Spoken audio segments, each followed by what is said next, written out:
আজি আলোচনা কৰিম ফিজিওগ্ৰাফিক ডিভিজনৰ দ্বিতীয় ভাগটো। ইয়াৰ আগৰ ভিডিঅ'ত প্ৰথম ভাগটোৰ বিষয়ে আলোচনা কৰা হৈছে, সেইটো চাই ল'ব। তো ফিজিওগ্ৰাফিক ডিভিজনৰ দ্বিতীয় ভাগটো হ'ল উত্তৰৰ সমভূমি অঞ্চল। এই উত্তৰৰ সমভূমি অঞ্চলটো গ্ৰেট হিমালয়ৰ দক্ষিণ ফালে অৱস্থিত। উত্তৰ ভাৰতৰ এই সমভূমি অঞ্চলটো অৰ্থাৎ এই উত্তৰৰ সমভূমি অঞ্চলটো হিন্দু, গংগা আৰু ব্ৰহ্মপুত্ৰ নদীয়ে কঢ়িয়াই অনা পলসুৱা মাটিৰে গঠিত। এই সমভূমি অঞ্চলটো পূব-পশ্চিমাকৈ ইয়াৰ দৈৰ্ঘ্য হৈছে প্ৰায় ৩,২০০ কিলোমিটাৰ আৰু বহলে গড় হিচাপে প্ৰায় ১৫০ পৰা ৩০০ কিলোমিটাৰ।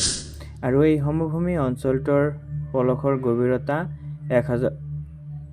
১,০০০ পৰা ২,০০০ মিটাৰৰ ভিতৰত দেখিবলৈ পোৱা যায়।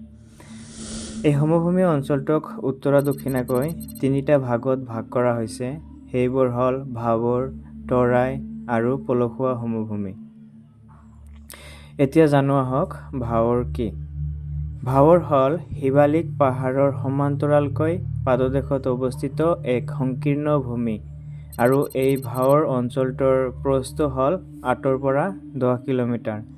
হিমালয় পৰ্বতৰ পৰা নামি অহা খৰস্ৰোতা নদ-নদীবোৰে কঢ়িয়াই অনা গধুৰ পদাৰ্থবোৰ এই অঞ্চলত জমা কৰে আৰু এটা সময়ত ইয়াৰ সৰহভাগ নদ-নদীয়ে অদৃশ্য হয়, অৰ্থাৎ দেখা নাযায়। তাৰপিছত ভাৱৰ অঞ্চলত দক্ষিণ ফালৰ যিটো অঞ্চল আছে সেইটো অঞ্চলক তৰাই অঞ্চল বুলি কোৱা হয়। ইয়াৰ প্ৰস্থ ১০ পৰা ২০ কিলোমিটাৰ।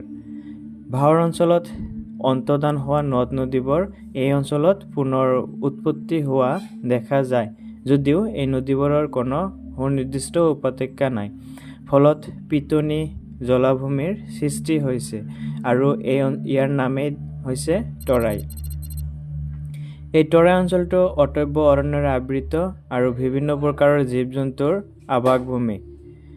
তৰাই অঞ্চলৰ দক্ষিণে পুৰণি আৰু নতুন পলসেৰে গঠিত অঞ্চলটোক যথাক্ৰমে ভাঙ্গাৰ আৰু খাদাৰ নামেৰে জনা যায়।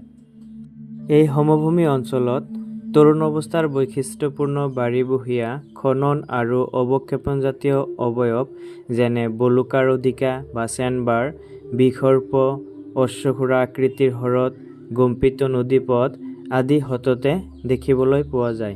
ইয়াৰ উপৰিও এই নদীবোৰৰ মোহনাত কিছুমান ডাঙৰ ব-দ্বীপৰ সৃষ্টি হৈছে, যেনে সুন্দৰবন ব-দ্বীপ। এই নদী উপত্যকাসমূহৰ মৃত্তিকা অতিশয় সাৰুৱা হোৱাৰ কাৰণে ঘেঁহু, ধান, কুঁহিয়াৰ, মৰাপাট আদি যথেষ্ট পৰিমাণে উৎপাদন হয় আৰু সেয়েহে এই অঞ্চলটো জনবসতিপূৰ্ণ। বা এই উত্তৰ ভাৰতৰ এই যি সমভূমি এৰিয়া আছে বা নদী গঠিত পলসুৱা সমভূমি আছে, এই অঞ্চলটোৰ মাটিভাগ সাৰুৱা হোৱাৰ কাৰণে এই অঞ্চলটোৰ জনবসতি ঘন হোৱা দেখা যায়। এইখিনিয়ে আছিল আজিৰ উত্তৰ ভাৰতৰ সমভূমিৰ ভাগৰ বিষয়ে।